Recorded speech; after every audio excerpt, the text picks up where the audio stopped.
Aló, aló, muy bien. Vamos a inclinar el rostro para orar. Padre amado que estás en los cielos, gracias Señor por todo lo que hemos aprendido este día, por todo el cuidado, la protección, la compañía de tus ángeles, tu espíritu moviéndose, preparando la mente, el corazón de tus hijos para recibir tu palabra. En este momento suplicamos una vez más que nos hables a través de lo que has dejado escrito. En el nombre de Jesucristo. Amén. Muy bien, hermanos. Como les dije, cada noche vamos a estudiar la vida de un personaje bíblico. Hoy día vamos a hablar un poco de Abigail, una mujer que no es muy mencionada, pocas veces se predica un sermón sobre ella, y sin embargo es una mujer extraordinaria y de cierta manera un símbolo de Jesucristo. Esto es admirable y ustedes van a ver. Vamos a colocar el texto ahí en la tela. A ver cómo es esto. ¿Dónde está el texto? Ahí está. Muy bien. La historia toda está en el capítulo 25 del primer libro de Samuel, pero naturalmente no tenemos tiempo para leer. Podríamos ir analizando versículo por versículo para sacar las lecciones apropiadas para nuestra vida. No tenemos tiempo, el capítulo es largo. He seleccionado algunos versículos para extraer lecciones que pueden ser aplicadas a nuestra vida. Dios nos habla a través de su palabra, pero tienes que estar atento a su voz. Cuando se estudia la Biblia, es como cuando se come. Dicen los médicos, yo no soy médico, no quiero entrar en ese terreno, pero dicen los médicos que para tener una digestión saludable, correcta, hay que masticar cada bocado de comida por lo menos unas 34 veces. No sé si es verdad o no. Ahora yo no sé cuántos de ustedes colocan un bocado de comida en la boca y comienzan a contar las 34 masticadas, ¿no? 1, 2, 3, ahí pasan, hay otro bocado. Yo por lo menos no lo hago. Pero una vez un médico me estaba diciendo, pastor, ¿sabe por qué Dios nos dio saliva? No es para escupir al hermano. Dios nos dio saliva porque cuando colocamos el alimento en la boca y masticamos, la saliva se mezcla con la comida. Y cuanto más la saliva se mezcla con la comida y tragamos ya el bolo alimenticio bien mezclado con saliva, entonces el proceso digestivo es mucho más saludable. Y el resultado de eso se refleja en la piel, se refleja en el ánimo, se refleja en muchas cosas. Entonces, pero la mayoría de nosotros pues no masticamos, no comemos, en realidad tragamos. ¿Cuál es la diferencia entre comer y tragar? Se come masticando, mezclando la comida con la saliva. Y se traga, el gallo traga, ¿no? ¿Y saben por qué traga el gallo? Porque el gallo antes de la comida, antes de ir a la barriga, pasa por el buche. Pero nosotros no tenemos buche. Nosotros tenemos directo a la barriga. Por eso tenemos que masticar. Ahora, esto que es una realidad en la vida física, es una realidad en la vida espiritual.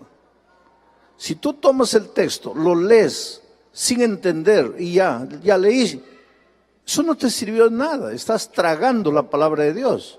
La palabra de Dios no es para ser tragada, es para ser comida, es para ser masticada. Entonces, en cada texto de la Biblia tú tienes que leer, detenerte. Por ejemplo, lee todo el capítulo 25 de primero de Samuel y ve la historia de Abigail y trata de aplicar. ¿Qué lecciones puedo aprender de la vida de Abigail? ¿Qué lecciones puedo aprender de la vida de Nabal, que era el esposo de Abigail? ¿Qué cosas buenas hay aquí? ¿Qué cosas malas hay aquí? ¿Qué cosa de esto se parece con mi vida? ¿Qué errores yo puedo evitar? ¿Qué cosas buenas yo puedo practicar? Es así que se estudia la palabra de Dios.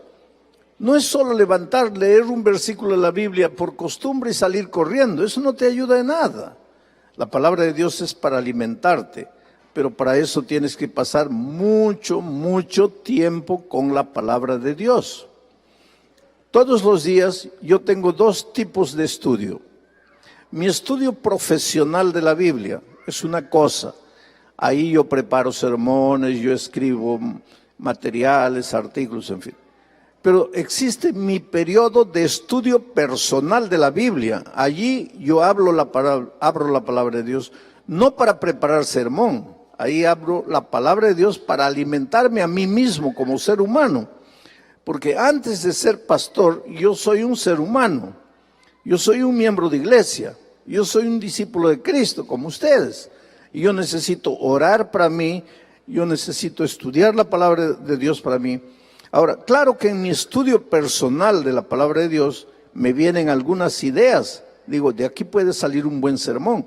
Entonces yo anoto eso y voy a trabajar profesionalmente ya en mi periodo de estudio profesional.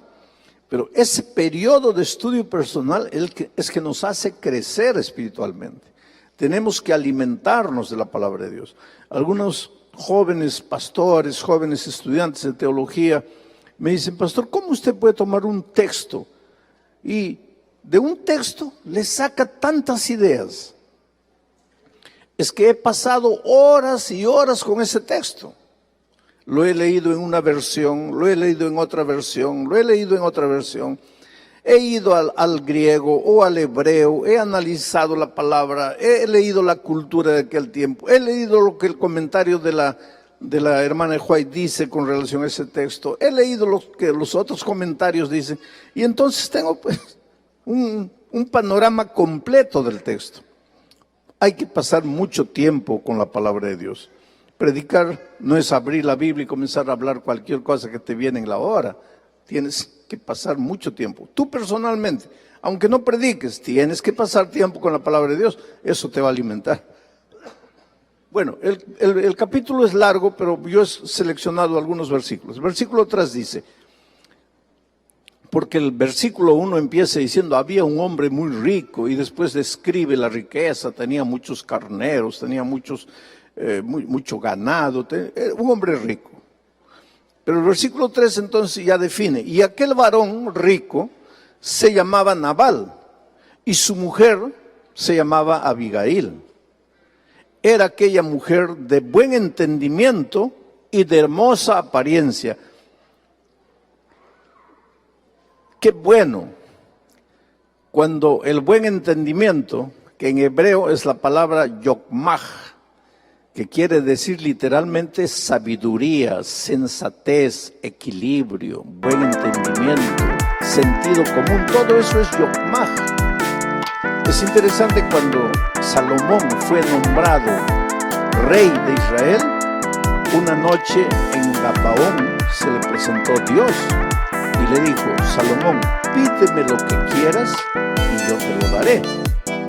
Y él dijo, Señor, lo único que quiero es yokmah, o sea, sabiduría, para poder guiar a tu pueblo, sabiduría. Y Dios le dio sabiduría.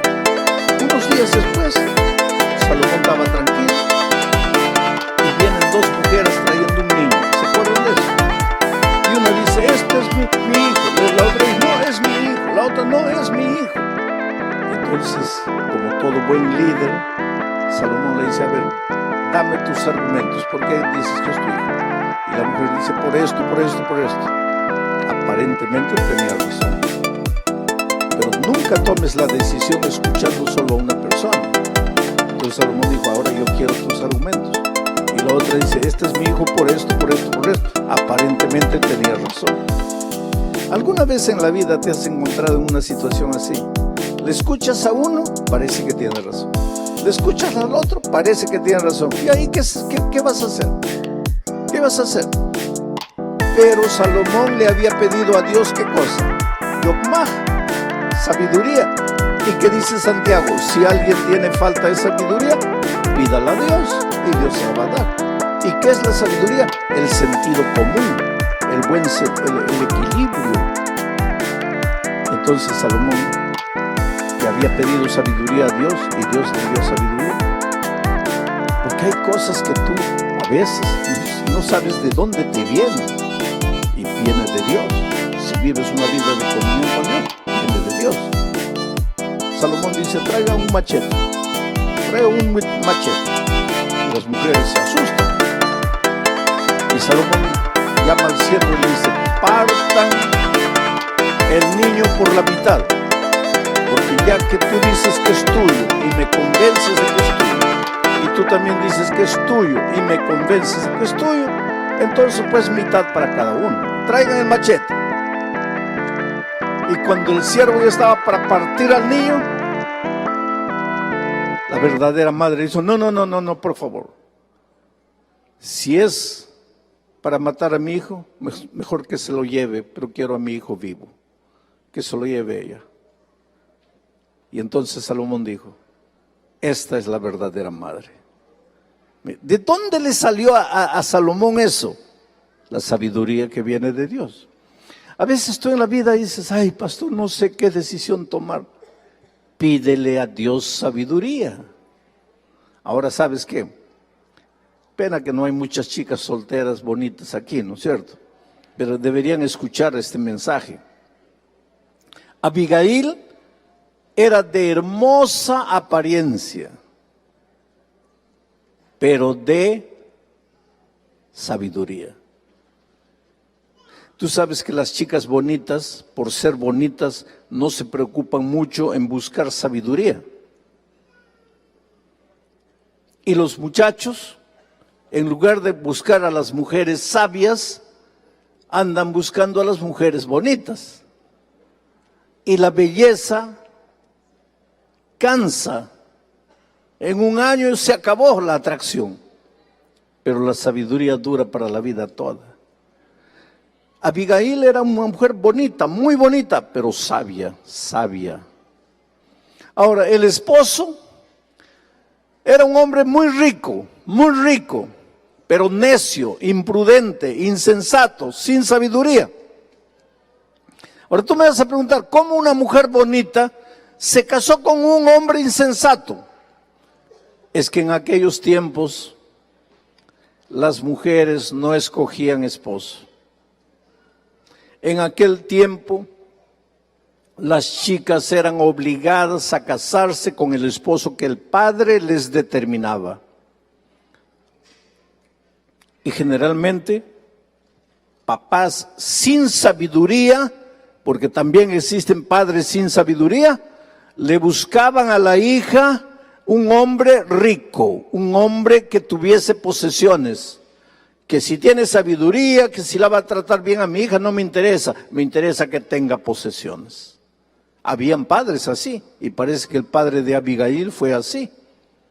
Dijo, no, cásate, este hombre te conviene. ¿Te conviene por qué? Porque tiene dinero. Cuidado, queridos. Se casó la pobre. Eran otros tiempos. Los judíos, tú sabes que tenían una oración.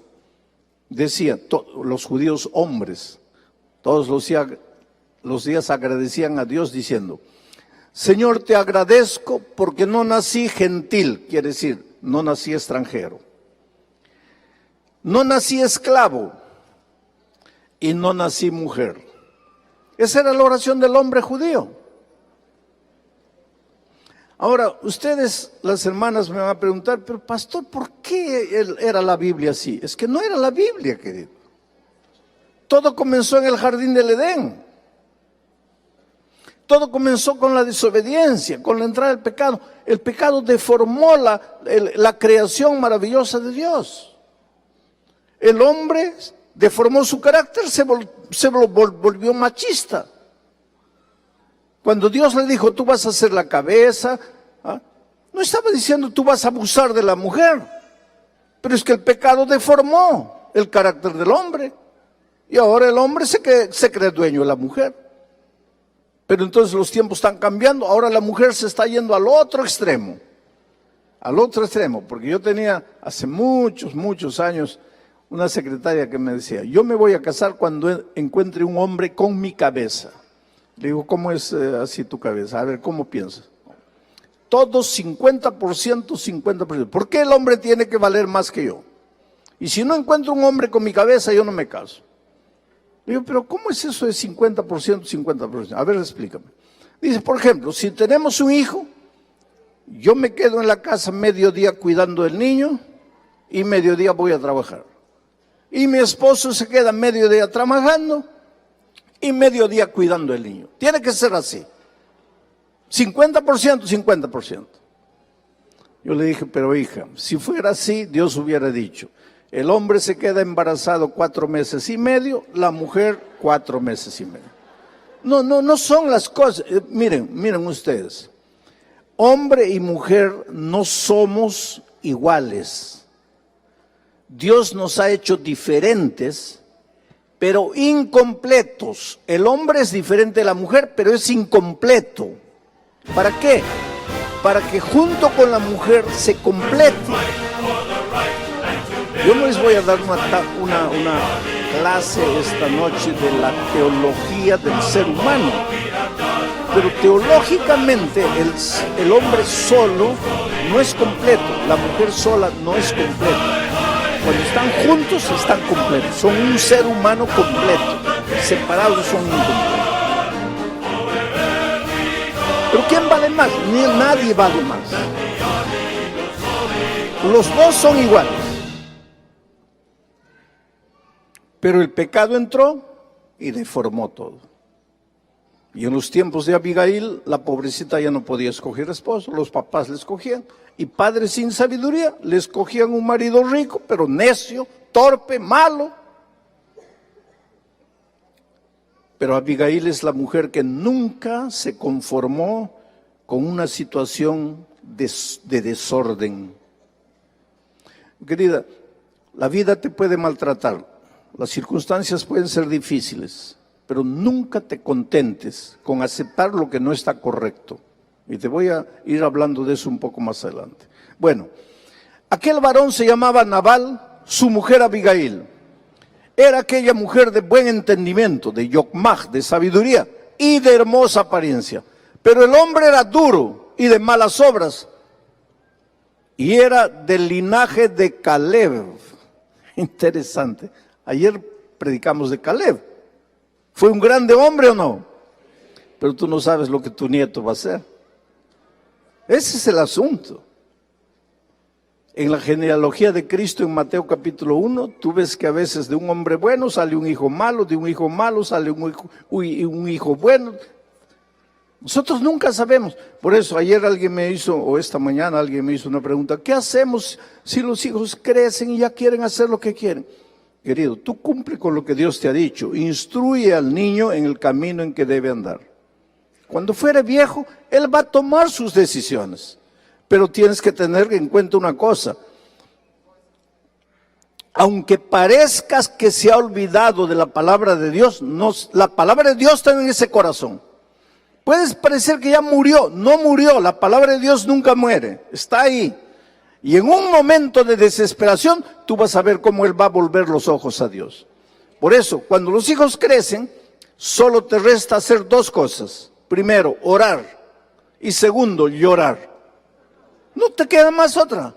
Y confía en Dios, que has plantado la semilla en el corazón de tus hijos cuando eran chicos. Y ahora deja que el Espíritu Santo. El otro día encontraron una momia en Egipto. Siempre viven encontrando de vez en cuando momias ahí enterradas. Encontraron una momia y junto a la momia una vasija con granos de trigo. ¿Cuántos años tendría esa momia? Miles. Pero lo interesante es que tomaron un granito de trigo, plantaron y el grano germinó. No digo que tu hijo es una momia, pero en su corazoncito el grano de trigo de la palabra de Dios está plantado. Y aunque pasen años y tal vez tú mueras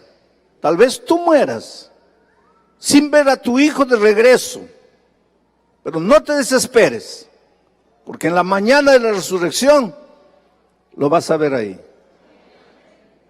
Y seguro que te vas a sorprender y vas a decir, pero hijo, tú no querías saber nada. Sí, no quería, papá. Pero la palabra de Dios que tú plantaste en mi corazón, después de tu muerte, produjo frutos. Así es la vida. No te desesperes. Bueno, ahora, ¿qué sucede? Voy a contarles un poco la historia para saltar al siguiente versículo. Este hombre Nabal tenía muchas ovejas y en esos tiempos hacían una fiesta el día que trasquilaban a la oveja, porque la oveja tenía 3 propósitos para el pueblo de Israel. Primero, les daba lana. Segundo, les daba carne. Y tercero, les daba leche. Eso sin contar con el aspecto espiritual, porque la oveja era criada también para el sacrificio en el ceremonial de Israel. Pero yo estoy dejando al lado el aspecto espiritual. Básicamente les daba lana, les daba carne y les daba leche. Una vez por año trasquilaban a las ovejas, les sacaban la lana. Y ese día hacían fiesta, mataban corderos, preparaban pan, era una fiesta, había comida hasta sobrar. David estaba huyendo en esos tiempos del rey Saúl y pasaba por ahí cerca como a unos 15 kilómetros tal vez de donde estaba Nabal haciendo la fiesta de la trasquilada de las ovejas. Y David estaba con hambre, sus soldados estaban con hambre, él estaba escapándose del rey Saúl que quería matarlo. Entonces David se enteró que Nabal estaba haciendo fiesta. Tiempos atrás, pastores de Nabal, por una circunstancia, pasaron por un momento difícil y David les ayudó. Les dio comida, les dio pan, les dio agua, los protegió. Años después, 2 años después, David estaba escapando del rey Saúl, estaban con hambre, no tenían que comer y se enteraron que Nabal a 15 kilómetros estaba haciendo fiesta y había mucho pan. Entonces David escogió 10 jóvenes y les dijo, por favor vayan a Nabal y díganle, somos gente de David, el hombre que le dio ayuda a tus pastores, que los protegió, que los defendió. Pídanles algo de comer. Y entonces pues los muchachos fueron, 10 jóvenes, fueron a Nabal y le dijeron como el rey le había dicho, mira, en el pasado David ayudó a tus pastores, los protegió, los defendió, ahora nosotros estamos escapando del rey y por favor ayúdanos, danos un poco de pan. Y este tonto pues era, como dice, era hombre duro, de malas obras, hombre tonto, imprudente, sin sabiduría, hombre duro, sin corazón, había recibido favores, no quería devolver los favores. Hace una pregunta, ¿y quién es David para que yo le sirva? ¿Quién es David para que yo lo ayude? Los pobres muchachos volvieron y le dijeron a David, oye, no quiere ayudarnos. La ira de David se encendió, porque David era el ungido de Dios, iba a ser el rey de Israel. Todavía el incidente de Betsabé no había sucedido, eso sería un accidente más adelante. Mañana vamos a hablar de eso. Pero David era un hombre de Dios, había sido escogido para ser el rey de Israel, y se encendió su ira. Ahí viene la pregunta. Hombre de Dios se le enciende la ira. Pues es que el hombre de Dios todavía está peregrinando por este mundo. Y por eso a veces se nos enciende la ira. Y entonces cuando se le encendió la ira, dio una orden. Agarre cada uno la espada, vamos a ir y vamos a matar a esos ingratos. El hombre de Dios no procede de esa manera. Y ahora quiero que entiendas. Hasta un anciano de iglesia, hombre de Dios, a veces pierde los papeles.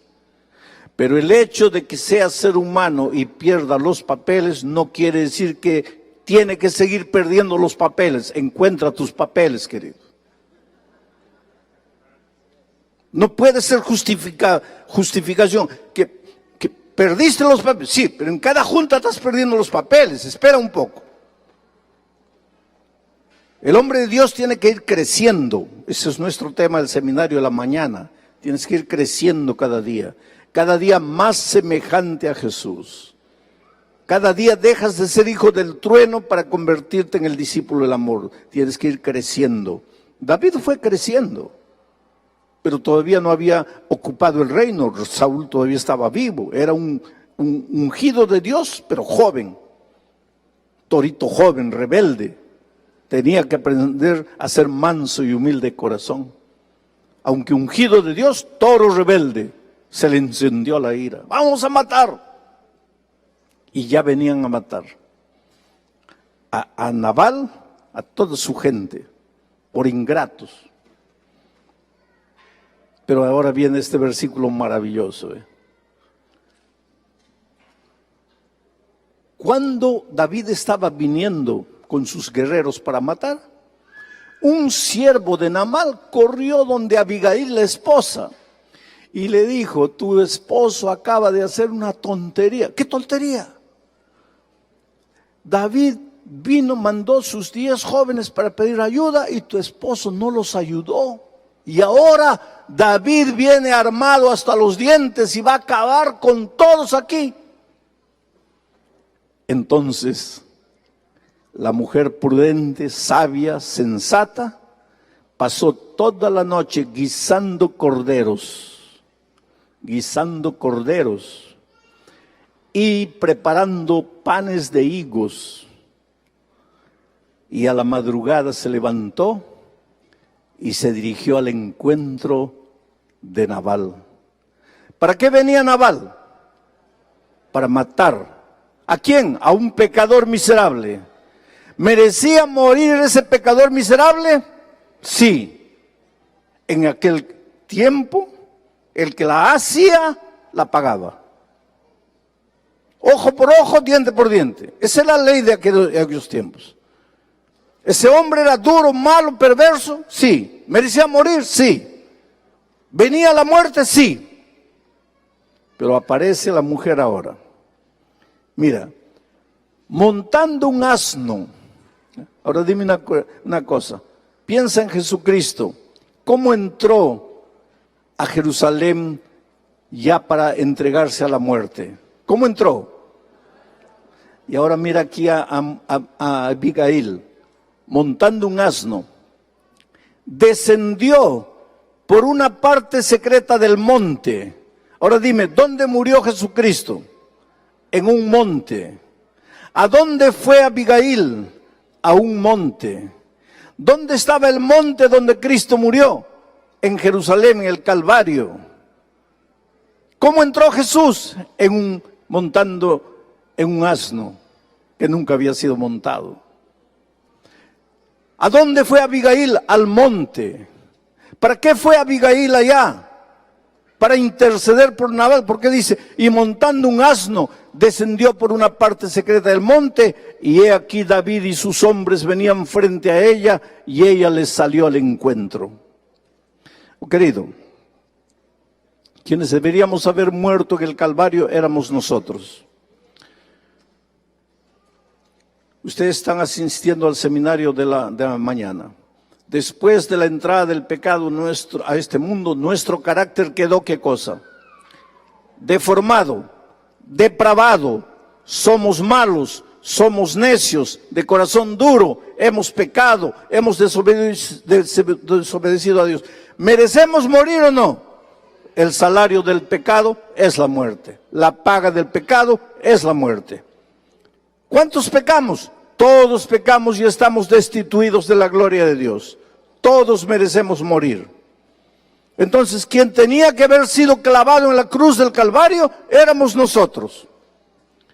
Ahí venía el diablo al Calvario para matarnos a nosotros. Pero iba Jesús para sustituirnos, para ocupar nuestro lugar, para morir por nosotros. Ahora mira lo que hace Abigail. Ella llega allá al monte, montada en un asno, se encuentra con David. Y cuando Abigail vio a David, se bajó prontamente del asno y postrándose sobre su rostro delante de David, se inclinó a tierra. Y se echó a sus pies y dijo: Señor mío, sobre mí sea el pecado, mas te ruego que permitas que tu sierva hable a tus oídos y escucha las palabras de tu sierva. Es admirable, creo, porque nosotros predicamos muchos sermones de Moisés cuando Dios dijo: voy a matar a todo el pueblo. ¿Y qué dijo Moisés? Señor, rasga o saca mi nombre del libro de la vida, pero perdona al pueblo. Y ahí Moisés se levanta como un símbolo de Jesucristo.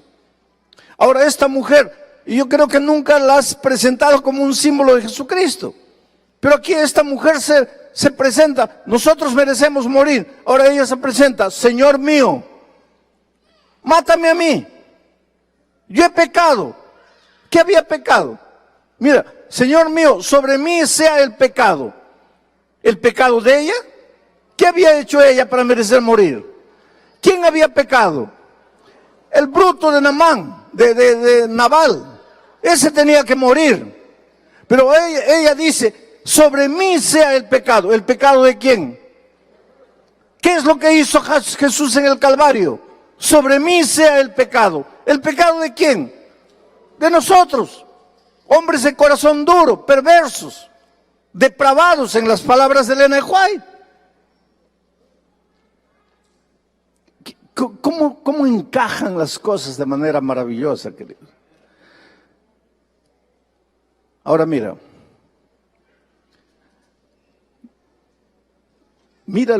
esta posición de Abigail. No haga caso ahora, mi señor, de ese hombre perverso. ¿De quién está hablando?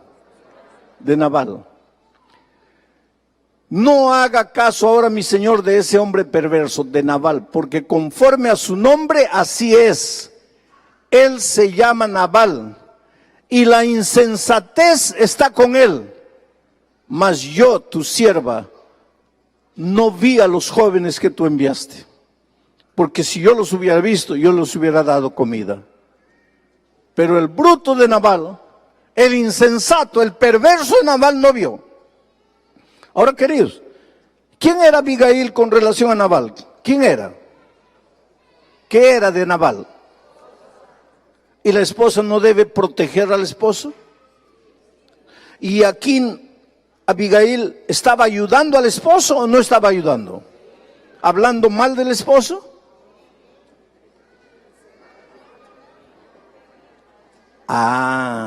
Ella no estaba hablando mal del esposo. Ella estaba diciendo la realidad del esposo. Ahora aquí hay una lección que quiero que entiendan.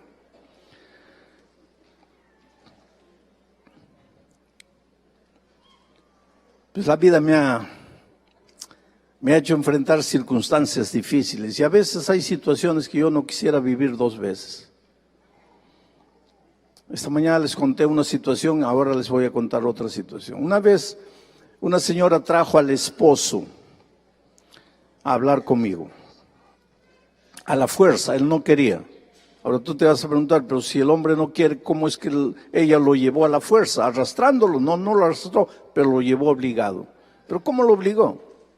Te voy a contar. Este hombre era anciano de iglesia, un hombre bueno, un hombre que quería servir a Dios, un hombre conservador, un hombre admirado, un hombre respetado por la iglesia, pero infelizmente perdía los papeles constantemente.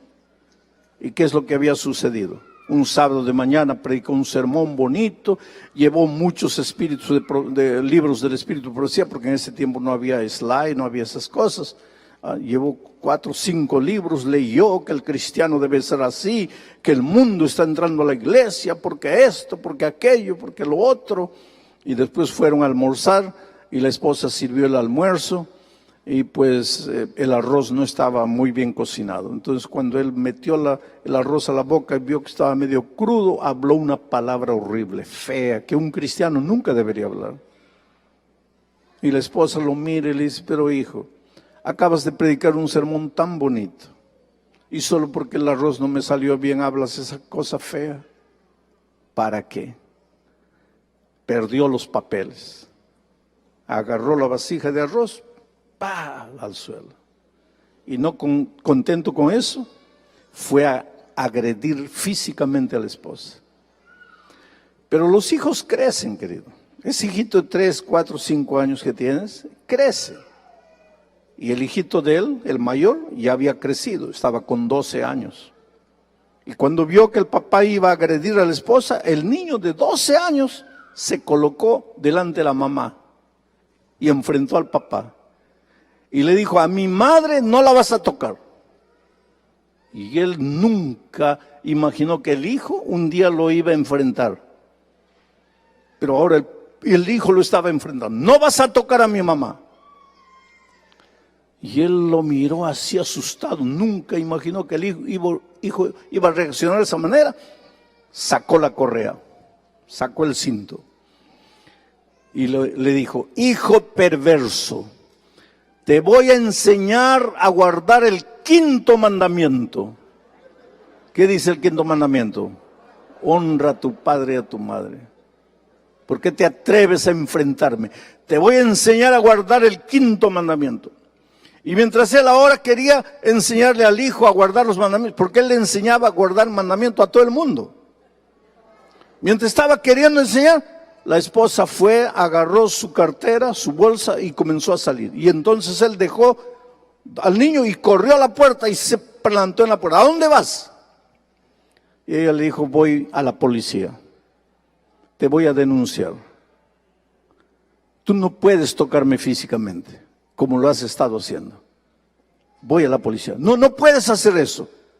¿Por qué no puedo hacer? Porque la hermana de White dice que no debemos llevar nuestros problemas al mundo. Ah, qué bonito. La hermana de White dice eso. Y la hermana de White dice que me puedes pegar. La hermana de White dice que puedes hablar lo que has hablado solo porque el arroz no salió bien. No, no, no, no, no. Se acabó. Hoy día yo voy a la policía. Y en ese tiempo en el Brasil acababa de salir una ley llamada María da Penha. La ley María da Penha. ¿Hay algún brasileño aquí? ¿No hay brasileño? La ley María da Penha es una ley asustadora. María da Penha fue una mujer que murió agredida por de tanto golpe, la pobre murió. Entonces se tramitó una ley y esa ley dice, hombre que pega a la esposa y es denunciado, 48 años, 48 horas, antes de que dé cualquier explicación, 48 horas al calabozo, sin hablar con nadie. No, que la ley, nada a ley. Después tú vas a explicar, 48 horas ahí. Y el hombre acababa de salir la ley de María da Penha, y ahora la esposa se le estaba yendo a la policía. Y el hombre pues comenzó pero hija, no puedes hacer eso. Mira el escándalo sobre la iglesia. Pues así son las cosas, querido. Nos preocupa el escándalo, pero no vivimos el evangelio. Y entonces cuando lo vio así desesperado la esposa, porque nuestras esposas son más inteligentes, mucho más inteligentes de lo que a veces nosotros pensamos. La esposa ya se dio cuenta, este pobrecito ya está en mis manos. Y entonces cuando vio así, le dijo, bueno, solo hay 2 caminos de que yo no vaya a la policía. Número 1, me matas, pero yo sé que no me vas a matar. Número 2, el lunes a primera hora vas conmigo a hablar con el pastor Bullón. Ahí empezó las cosas. Dijo, bueno, por lo menos el pastor Bullón no me va a meter a la cárcel 48 horas. Entonces prefiero el pastor Bullón. Fue así que lo trajo el lunes a primera hora por la fuerza. Ahora, la iglesia adventista enseña entre las cosas que enseña que ningún hombre debe agredir a su esposa. Y la esposa que es agredida no debe creer que si denuncia a su esposo está haciendo algo de malo. Y esta es la mujer. Dijo: Señor, yo quiero a mi esposo, yo lo amo, yo no quiero que muera. Pero tienes que saber que ese hombre es un hombre malo, es un hombre perverso. Y no estaba haciendo nada contra su esposo, al contrario, lo estaba protegiendo. El Evangelio, querido, llega para libertarte, no solo del pecado. El Evangelio te liberta de la ignorancia, de la mediocridad, de la esclavitud social, financiera. El Evangelio te da alas para volar, pero el Evangelio llega a tu vida para transformar tu corazón, para que dejes de ser perverso y te vuelvas un hombre noble, para que reflejes el carácter de Jesucristo. El Evangelio llega para prepararte para el reino de los cielos. Sabes que yo hablé con este hombre mucho tiempo. Él lloró, lloró, lloró. Nunca más lo vi. Un año yo estaba en Buenos Aires en un campamento para todos los jóvenes de América del Sur. 15,000 jóvenes en el Parque Sarmiento en Buenos Aires. Y de repente me encuentro con él. Él se acerca, me dice: pastor, ¿se acuerda de mí? Le digo: medio que me acuerdo. Sí, yo estuve aquí en su oficina hablando con usted, ¿se acuerda? Ah, sí, me acordé. Le digo: ¿qué haces aquí? Tú no eres joven, porque este es congreso de jóvenes. Él me dice: sí, pastor, pero los jóvenes de mi iglesia me escogieron el anciano consejero de ellos. Y yo estoy aquí porque ellos me han traído. Los jóvenes tenían miedo de ese hombre. Pero ahora los jóvenes lo escogieron como su consejero, porque ese hombre había sido transformado por el poder de Dios. Pena que Nabal no fue transformado, porque Nabal murió pocos días después de este incidente. Él se quedó tan triste, dice el texto bíblico, que se enfermó. Cuando se dio cuenta que podría haber muerto a manos de David por la insensatez de su corazón, se enfermó y en pocos días murió. Cuando el rey David se entera que Abigail se quedó viuda, mandó mensajeros a Abigail y le dice: yo quiero que seas mi esposa. Y ahora mírenlo cómo responde Abigail. Y ella se levantó e inclinó su rostro a tierra diciendo: he aquí tu sierva, que será una sierva para lavar los pies de los siervos de mi Señor. Mira, tu sierva, no para lavar tus pies, tu sierva para lavar los pies ¿de quién? De los siervos de mi Señor. Esta era una mujer transformada por Dios, ¿sabes? Tú sabes lo que quiere decir diácono. El diáconos es el servidor, el que sirve. Todos nosotros somos diáconos, en el sentido de que somos seguidores de Cristo para servir. El cristiano sirve, el cristiano siempre está dispuesto a servir. El verdadero líder sirve. Hay un concepto equivocado de liderazgo. Líder no es el que manda, no es el que da órdenes. Líder no es jefe, líder no es patrón, líder no es sargento, líder no es capataz. Líder es el que sirve. Y sirve tanto que las personas quieren seguirlo. Y entonces el líder lleva a las personas a donde él quiere, porque las personas lo siguen. Si tú eres oído y obedecido, mira, si tú eres oído, amado y seguido, tú eres un líder. Pero si tú solo eres oído y obedecido, tú eres un dictador, tú eres un sargento, tú eres un capataz, pero no eres líder. Todo esposo tiene el deber de ser líder en su casa. Ser seguido por amor. ¿Por quién? Por la esposa y por los hijos. Porque Dios ha establecido al esposo como cabeza de la casa. No es que es superior a la esposa y a los hijos, pero alguien tiene que dirigir todo grupo humano. En la iglesia el pastor, en la ausencia del pastor el anciano primero, en el país el presidente, en la familia el padre. Todo cuerpo organizacional tiene alguien que tiene que dirigir. Dios ha establecido bíblicamente que es el esposo. El esposo es un líder, pero para ser líder tienes que conquistar el corazón de la esposa y de los hijos, que ellos voluntariamente quieran seguir. Tú tienes que volverte el héroe de tu casa, el héroe. La esposa y los hijos tienen que admirarte, tienen que creer que tú eres lo más fabuloso que existe en el mundo.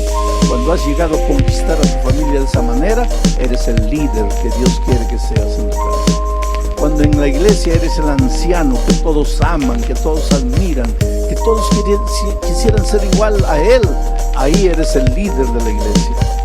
Entonces tú no te limites a ser un anciano que da órdenes, que manda. No, sé un anciano que inspira, un anciano que las personas quieren seguirlo, quieren ir a donde él va. ¿Y por qué todo eso? Porque tenemos un líder así, que es Cristo, que siendo el Hijo de Dios, habiendo bajado a esta tierra, agarró la toalla y el lavatorio de agua para lavarle los pies a los hombres pecadores. Por eso es que yo digo que esta mujer es un símbolo de Cristo. Porque cuando dice, yo voy a lavar no solo tus pies, voy a lavar los pies de tus siervos. Esa es la mujer. Ese es el espíritu de Cristo. Ese es el espíritu que debe tener todo cristiano. Servir y no ser servido. Ahora, esto, querido, es fácil de predicar, pero no es fácil de vivir.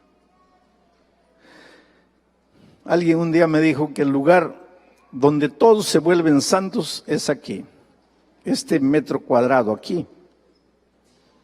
Cuando entras aquí, te vuelves santo. Cuando sales de aquí, ahí es el verdadero ser humano. Por eso yo siempre digo que predicarles para ustedes, que no me conocen mucho, porque conocen mi cara, saben que no tengo cabello, esas cosas ustedes saben. Pero ustedes no me conocen por dentro. Entonces predicarles a ustedes es fácil para mí, porque ustedes no me conocen. Pero el sábado pasado yo prediqué en Brasilia, bauticé a un nieto mío, y ahí estaba mi hijo, ahí estaba mi esposa, ahí estaba mi nuera, ahí estaban mis nietos. Y entonces, cuando yo me levanté para predicar, le dije a Dios en mi corazón, Señor, ahora sí, ahora quiero ver si tú puedes hablar a través de mí. Porque si yo veo a mi esposa, a mis hijos, a mi nuera, a mis nietos así, entonces yo tengo que agradecer a Dios porque ellos están no viendo al esposo nervioso, al suegro duro, al hijo intransigente, al padre intransigente, están viendo al hombre de Dios. Y ese es un desafío que todos tenemos en la vida, queridos. Dejarnos ser transformados por Dios. Llegar a tener el espíritu de esta mujer, Abigail. Ahora, ¿sabes lo que es ingrato en la vida? Después de este capítulo 25, que es el único capítulo donde Abigail aparece y después desaparece. Nunca más la vas a encontrar en la Biblia, Abigail. Se casó con David. Nunca más se menciona su nombre para nada. ¿Qué fue de la vida de ella? No importa. No importa. Pero cuando lleguemos al cielo, por lo menos yo quiero conocer a Abigail. Y le voy a decir a Abigail, leí tu historia en el capítulo 25 de primero de Samuel y me inspiró. Me sentí tan inspirado que prediqué un sermón en el campestre Soquel y te mostré como un símbolo de Cristo, porque tu sabiduría me inspiró, porque tu sencillez, tu humildad me inspiró a ser como tú, porque tú fuiste como Jesús. ¿Cuántos quisieran decirle esta noche, Señor, hazme humilde, hazme sabio, hazme simple? Gracias, Padre querido, por tu palabra. Gracias por esta noche. Gracias por tu cuidado a lo largo del día, todo lo que hemos aprendido. Oh Señor, que todo sea semilla plantada en el corazón y que tu Espíritu haga germinar esa semilla. Danos ahora una noche de descanso en tus brazos de amor, seguros de que mañana será otro día de bendición. En el nombre de Jesucristo. Amén. Dios les bendiga, hermanos. Dios les bendiga, hermanos. Dios les bendiga, hermanos.